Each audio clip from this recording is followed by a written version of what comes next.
Bonjour, bienvenue sur Cocotte TV pour une nouvelle vidéo de présentation. Aujourd'hui, nous avons une boîte en noir et rouge. C'est un produit Asus ROG Water Cooling, comme on peut le voir juste derrière moi, avec le tout nouveau ROG Ryuo 3 version 240 mm en noir. Nous avons aussi le 360 mm en blanc. On aura une autre petite vidéo un peu plus tard. Et tout d'abord, on commence par ce modèle qui va représenter l'entrée de gamme. Alors on dit entrée de gamme, c'est une façon de parler, c'est un produit ROG, donc le tarif est élevé, on commence à 250-260 €. Chez certains revendeurs, ça peut même aller jusqu'à quasiment 300 € pour du 240 mm, même s'il y a du RGB sur les ventilateurs, que ces derniers sont nouveaux.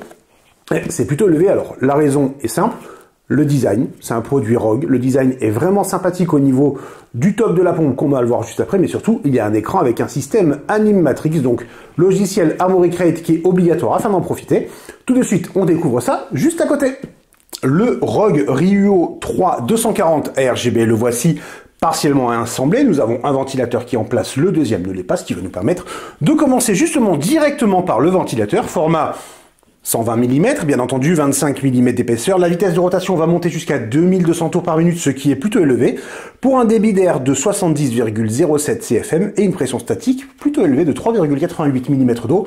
Donc au niveau des performances, il devrait y avoir ce qu'il faut. On verra ce que ça donne au niveau des nuisances sonores, bien entendu, avec un ventilateur et deux ventilateurs. Comme on peut le constater, le design est très soigné avec ce petit logo au milieu qui reprend le design Animatrix. On trouve aussi, on va mettre dans le bon sens, ce sera mieux, une inscription Republic of Gamer ici. Et alors sur les coins, c'est très sympathique, nous avons des petits points qui rappellent le reste du produit en termes de design. Bref, Asus soigne son produit, on aime énormément. Nous avons ici une petite plaque en plastique. Alors à quoi elle sert? Tout simplement, quand on déballe le radiateur, il y a une plaque de ce côté, et il y en a une de l'autre côté qu'on a laissé en place. Alors, il y a une grosse étiquette, en gros, comme quoi il faut retirer le système. Effectivement, ça peut être intéressant. Saphir proposait exactement la même chose, sauf que là, nous avons une plaque qui est directement en 240 mm, c'était du 120 mm, il y avait les trous, mais il n'y avait pas la petite inscription qui demandait de le retirer. Là, au moins, ça se voit bien, on sait qu'il n'y aura pas de boulette. Alors ça, c'est en théorie, des erreurs, ça arrive. En termes de design, nous avons un tuyau 400 mm de longueur avec une jolie gaine. Ici, un petit scratch afin de regrouper les câbles. Alors, scratch, système en plastique, chacun aura ses préférences. L'avantage d'un tel système, c'est qu'on va pouvoir passer, si besoin, les câbles qui sont ici. Nous avons donc un connecteur PWM, bien entendu, et le retour USB sur un header de la carte mère pour le logiciel Armoury Crate.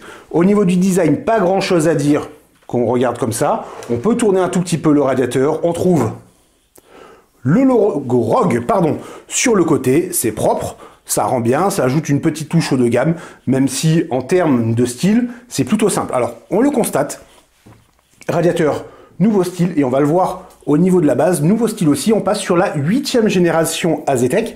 C'est le tout premier modèle qui est sorti avec une telle solution derrière.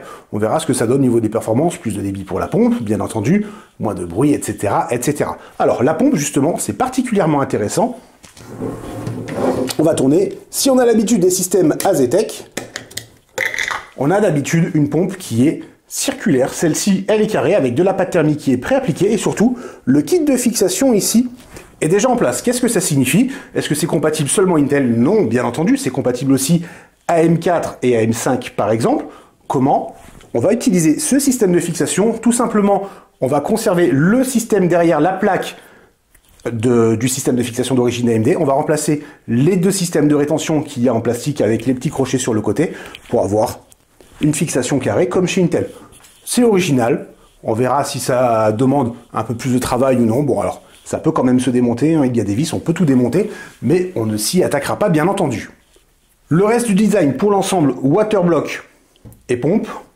Nous avons ici un petit carénage qui est très sympathique. On va dire que ça reprend un peu la finition Animatrix, et sur le dessus, bien entendu, nous avons le fameux, hop là, on le voit, le fameux écran. Alors c'est un écran, c'est plutôt tout un système de diodes plutôt qu'un écran, mais ça rend très bien. Alors avec une finition miroir particulièrement prononcée, donc on fera attention à bien mettre ses câbles planqué, histoire que ça ne se voit pas trop.